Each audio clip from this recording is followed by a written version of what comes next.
ایک ایسا نبی جس نے شیروں کے ساتھ زندگی گزاری تھی، اور جب انہیں آگ میں ڈالا گیا تو آگ نے ان کو معمولی سا بھی نقصان نہیں پہنچایا اور اس کو نہیں جلایا۔ آپ کو ہم اس ویڈیو میں ایک ایسا واقعہ بتائیں گے کہ جس کو سن کر انسان تعجب کرتا ہے، کیونکہ حضرت دانیال علیہ السلام کی زندگی اس پر بہت اثر کرتی ہے۔ حضرت دانیال علیہ السلام خدا کے بھیجے ہوئے نبی تھے۔ میلاد سے 2500 سال پہلے 5ویں قرن میں بیت المقدس کے شہر میں پیدا ہوئے۔ حضرت دانیال علیہ السلام اشراف زادوں میں سے تھے۔ دانیال کا مطلب یہ ہے کہ خداوند میرا قاضی ہے۔ جب حضرت دانیال علیہ السلام پیدا ہوئے تب ان کے والد اور والدہ کی خوشی اور ذوق زیادہ مدت تک نہ رہی، کیونکہ اس زمانے میں ملک میں ایک عجیب حالات پیش آتے ہیں۔ ایک روایت کی بنیاد پر اس زمانے میں مصر کے بادشاہ نے یہودا کے بادشاہ کے ساتھ جنگ کا اعلان کیا تھا، اور چونکہ حضرت دانیال علیہ السلام اشراف زادوں میں سے تھے اور ان کی جان کو خطرہ لاحق تھا، جس کی بنا پر اس کے والدین انہیں جنگل میں لے جا کر رہا کر دیتے ہیں۔ حضرت دانیال علیہ السلام کے جو صرف چند دن کے تھے، جنگل میں انہیں تنہا چھوڑ دیا جاتا ہے۔ حضرت دانیال علیہ السلام شیروں سے بھرے ہوئے جنگل میں خدا کی امان میں چھوڑ دیے جاتے ہیں، اور وہ چیز جس کا انتظار تھا وہ پیش آتی ہے۔ شیر بہت جلدی حضرت دانیال علیہ السلام کی موجودگی کا احساس کر لیتے ہیں اور اس کے اطراف میں جمع ہو جاتے ہیں، لیکن عجیب اتفاق پیش آتا ہے۔ وحشی شیر نومولود کو کوئی نقصان پہنچائے بغیر صرف اسے زبان لگاتے ہیں اور اس کی حفاظت کرتے ہیں۔ حضرت دانیال علیہ السلام اس جنگل میں شیروں کے ساتھ کتنا عرصہ رہے کسی کو دقیق معلوم نہیں ہے، لیکن ایک مدت کے بعد ایک چوپان کو حضرت دانیال علیہ السلام ملتے ہیں، اور وہ چوپان اسے اپنی اولاد کے طور پر قبول کر لیتا ہے اور اس کی پرورش کرتا ہے۔ جب حضرت دانیال علیہ السلام بڑے ہو جاتے ہیں اور سخت سفر ان کے انتظار میں ہوتا ہے، آپ سب بخت النصر جو کہ بابل کا بادشاہ تھا اس کو تو جانتے ہیں، طاقتور ترین حاکموں میں سے تھا کہ جو آج تک دنیا میں موجود تھے، اور میٹرکس فلم میں بھی اس کا نام بیان کیا گیا ہے۔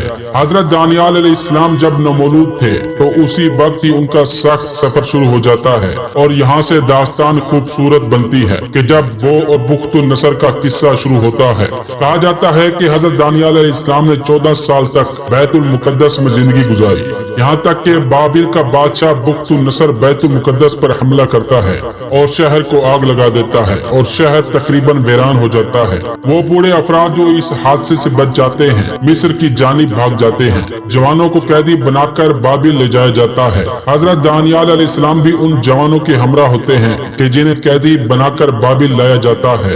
حضرت دانیال علیہ السلام کے ساتھ حضرت عزرا بھی قیدی بنتے ہیں۔ بابل کے لوگوں نے ان جوانوں کو تکلیفیں دینا شروع کر دی کہ جنہیں بیت المقدس سے قیدی بنا کر لایا گیا تھا۔ بابل کے لوگ ان جوانوں کی شکایت بابل کے بادشاہ بخت النصر کے پاس لے کر جاتے اور اسے کہتے کہ اے بادشاہ، آپ ان لوگوں کو یہاں پر لائے ہیں، ہماری بیویاں ہم پر توجہ نہیں کرتی ہیں، اور ان کا سارا ہوش و حواس ان جوانوں پر ہے، یا ان کو یہاں سے باہر نکالیں یا انہیں قتل کر دیں۔ بخت النصر ان کی بات سننے کے بعد ان سے کہتا ہے کہ جو کچھ کرنا ہے کر لو، اس بات کا مجھ سے کوئی تعلق نہیں۔ بخت النصر اس بات کے بعد تمام جوانوں کو شہر کے میدان میں جمع کرتا ہے۔ جس وقت یہ جوان اپنی آخری سانسیں لے رہے ہوتے ہیں، بخت النصر کہتا ہے کہ رک جاؤ، مجھے وہ 4 جوان چاہیے، ان کو آزاد کرو۔ 4 جوان آزاد ہو جاتے ہیں اور بابل کے لوگ باقیوں کو قتل کر دیتے ہیں۔ ان 4 جوانوں میں ایک حضرت دانیال علیہ السلام تھے اور دوسرے حضرت عزرا علیہ السلام تھے۔ بخت النصر ان جوانوں کو اپنے محل میں لے جاتا ہے اور اپنے وزیر کو بلاتا ہے اور اسے حکم دیتا ہے کہ ان جوانوں کو خود اپنے پاس رکھو اور ان کا خیال رکھو، اور انہیں ضروری ٹریننگ دو تاکہ مستقبل میں انہیں محل میں کام پر رکھا جائے۔ اور وزیر کو حکم دیتا ہے کہ ان 4 جوانوں کو میرے ہی کھانوں میں سے کھلاؤ اور ان کو میری مخصوص شراب دینا پینے کے لیے۔ وزیر ان 4 جوانوں کو اپنے ساتھ لے جاتا ہے اور بادشاہ کے حکم کو اجرا کرتا ہے۔ وزیر شخصی طور پر خود ان جوانوں کے کام کی نگرانی کرتا ہے، لیکن حضرت دانیال علیہ السلام اور دوسرے جوان حضرت موسیٰ علیہ السلام کی شریعت کی پیروی کرتے تھے اور ان چیزوں سے پرہیز کرتے تھے جو ان کے مذہب میں جائز نہیں تھی۔ وزیر اس بات کو قبول نہیں کرتا اور ان سے کہتا ہے کہ اگر بادشاہ کے حکم کے مطابق کھانا نہیں کھاؤ گے اور 3 سال کے بعد بادشاہ آپ کو ضعیف اور کمزور دیکھے گا تو اس کی سزا مجھے بھگتنی پڑے گی۔ حضرت دانیال علیہ السلام وزیر سے کہتے ہیں کہ تم پریشان نہ ہو، ہم لوگ بہت اچھے نظر آئیں گے۔ اور حقیقت میں اسی طرح ہوا کہ جو لوگ حرام کھانا اور پینا کھا رہے تھے وہ لوگ ان نوجوانوں کے مقابلے میں کمزور نظر آ رہے تھے۔ اسی دوران خداوند عالم حضرت دانیال علیہ السلام کو خوابوں کی تعبیر کا علم عطا کرتے ہیں۔ اس کے بعد جب 3 سال گزر جاتے ہیں تب ان جوانوں کو بادشاہ کے دربار میں حاضر کیا جاتا ہے۔ بادشاہ ان جوانوں سے مختلف کام کرواتا ہے۔ یہ جوان سالوں بخت النصر کے قیدی کے عنوان سے ان کی خدمت کرتے ہیں، لیکن بخت النصر کو اچھا نہیں لگتا تھا ان جوانوں کو قیدی کی نگاہ سے دیکھیں۔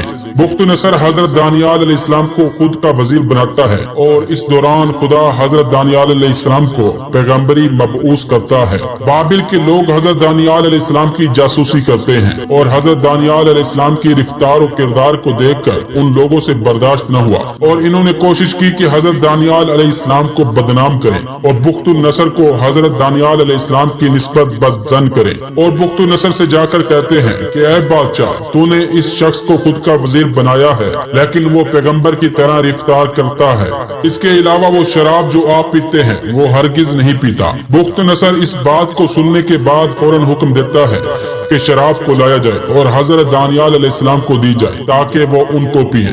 اور وہ چیز کہ جس کا انتظار تھا، حضرت دانیال علیہ السلام شراب نہیں پیتے تھے۔ بابل کے لوگ کامیاب ہو گئے تھے کہ حضرت دانیال علیہ السلام کو تحت تاثیر کرا دیں۔ اس دن کے بعد بادشاہ حکم دیتا ہے کہ حضرت دانیال علیہ السلام کو جنگلے میں ڈال دیا جائے کہ جو شیروں سے بھرا ہوا تھا، لیکن عجیب تھا کہ حضرت دانیال علیہ السلام ان شیروں کے ساتھ بہت آرام اور سکون سے تھے، کیونکہ شیروں نے نہ صرف ان کو نقصان نہیں پہنچایا بلکہ ان کے قریب آ گئے تھے اور ان کو چاٹ رہے تھے اور اس طرح رفتار کر رہے تھے جیسے کوئی پرانے دوست سے ملاقات کی ہو۔ حضرت دانیال علیہ السلام اس بات پر مجبور تھے کہ ایک بہت پرانی مدت کو شیروں کے ساتھ جنگلے میں گزارے۔ اس کے بعد ایک انگوٹھی بناتے ہیں کہ جس کے بیچ میں خود کی تصویر اور اس کے دونوں جانب شیروں کی تصویر بناتے ہیں۔ کچھ عرصے کے بعد بابل کا بادشاہ بخت نصر ایک خواب دیکھتا ہے کہ جس کی وجہ سے وہ پریشان ہو جاتا ہے اور عجیب و غریب کام کو انجام دیتا ہے۔ بخت نصر سب سے چاہتا ہے کہ وہ اسے بتائیں کہ اس کے خواب کی تعبیر کیا ہے، لیکن پھر بخت نصر کو بھی یاد نہیں رہتا ہے کہ اس نے خواب میں کیا دیکھا تھا۔ اس وجہ سے کوئی بھی ان کے خواب کی تعبیر کو بیان نہیں کر سکتا تھا۔ اس بنا پر بخت نصر حکم دیتا ہے کہ حضرت دانیال علیہ السلام کو جنگلے سے نکالا جائے اور حضرت دانیال علیہ السلام سے کہتا ہے کہ تم بتا سکتے ہو کہ میرے خواب کی تعبیر کیا ہے۔ مختصر یہ کہ حضرت دانیال علیہ السلام بخت نصر سے کہتے ہیں کہ تم نے خواب میں ایک مجسمہ دیکھا ہے اور ایک بڑا پتھر اس سے ٹکراتا ہے اور وہ مجسمہ ٹوٹ جاتا ہے، یعنی بخت نصر کی بادشاہی کس طرح ختم ہوگی اور بت بھی نابود ہو جائیں گے۔ یہ بات بیان کرنا ضروری ہے کہ آج کل کے محققوں کی نظر میں اس کی تعبیر کے جس میں وہ بڑا پتھر مجسمے سے ٹکراتا ہے اور بڑے مجسمے کو اس نے نابود کر دیا۔ تورات میں حضرت دانیال علیہ السلام کی تعبیر کے مطابق آخری پیغمبر اور بتوں کے نابود ہونے کی جانب اشارہ ہے، لہٰذا اس نظر سے حضرت دانیال علیہ السلام آخری پیغمبر حضرت محمد صلی اللہ علیہ وآلہ وسلم کے ظہور کی بشارت دے رہے ہیں۔ جس وقت بخت نصر دیکھتا ہے کہ حضرت دانیال علیہ السلام ان کے خواب کو اور ان کی تعبیر کو بیان کر سکتے ہیں، حضرت دانیال علیہ السلام کو دوبارہ محل میں لے کر آتے ہیں اور پہلے سے زیادہ محبت آمیز رفتار کرتا ہے،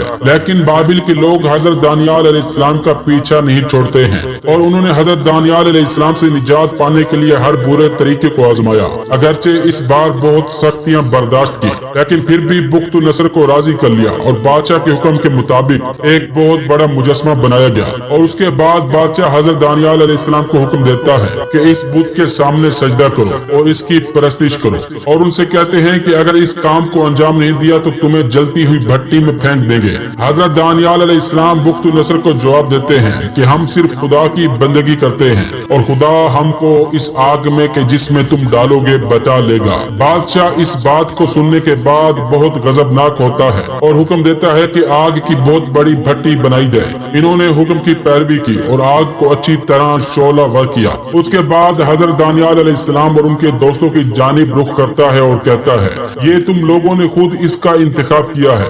اس کے بعد حضرت دانیال علیہ السلام کو ان کے 3 ساتھیوں سمیت اس آگ میں پھینک دیتے ہیں، اور بخت نصر 4 لوگوں کی آگ میں جلنے کا تماشا دیکھنے کے لیے اپنے تخت کا سہارا لیتا ہے، لیکن بخت نصر اس وقت آگ میں ایک عجیب چیز کو دیکھتا ہے۔